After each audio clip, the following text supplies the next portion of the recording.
प्रत्येक मनुष्य के जीवन में ऐसा क्षण अवश्य आता है जब सारे स्वप्न, सारी आशाएं, सारे दृश्य ध्वस्त हो जाते हैं। जीवन के सारे आयोजन ही बिखर जाते हैं। एक और धर्म होता है और दूसरी ओर सुख।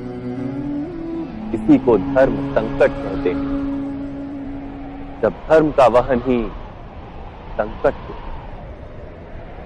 और धर्म का त्याग ही सुख हो। विचार कीजिए, कभी किसी स्वजन के विरुद्ध सत्य बोलने का अवसर प्राप्त हो जाता है, कभी ठीक दरिद्रता के समय सरलता से चोरी करने का मार्ग प्राप्त हो जाता है, कभी किसी शक्तिशाली राजनेता या राजा के कर्मचारी का अधर्म प्रकट हो जाता है। सबके जीवन में ऐसी घटना बनती ही रहती है। अधिकतर लोग ऐसे किसी क्षण को धर्म संकट के रूप में जान ही नहीं पाते। हमें किसी प्रकार के संघर्ष का अनुभव ही नहीं होता। सहजता से सुख की ओर खींचे चले जाते हैं, जैसे मक्खी गुड़ की ओर खींची चली जाती। वास्तव में धर्म संकट का क्षण ईश्वर के निकट जाने का क्षण होता है।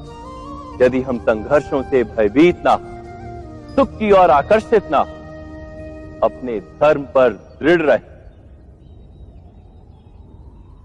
तो ईश्वर का साक्षात्कार दूर नहीं।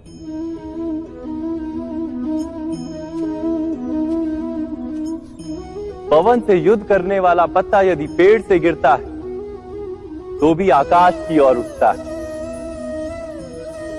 पवन से झुकने वाली घास वहीं भूमि पर रह जाती है।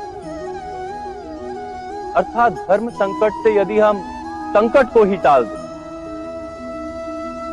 तो सुख तो मिलता है, जीवन बढ़ता है, किंतु क्या चरित्र नहीं टूटता? क्या आत्मा दरिद्र नहीं हो जाती? क्या ईश्वर से अंतर नहीं हो जाता? स्वयं विचार कीजिए।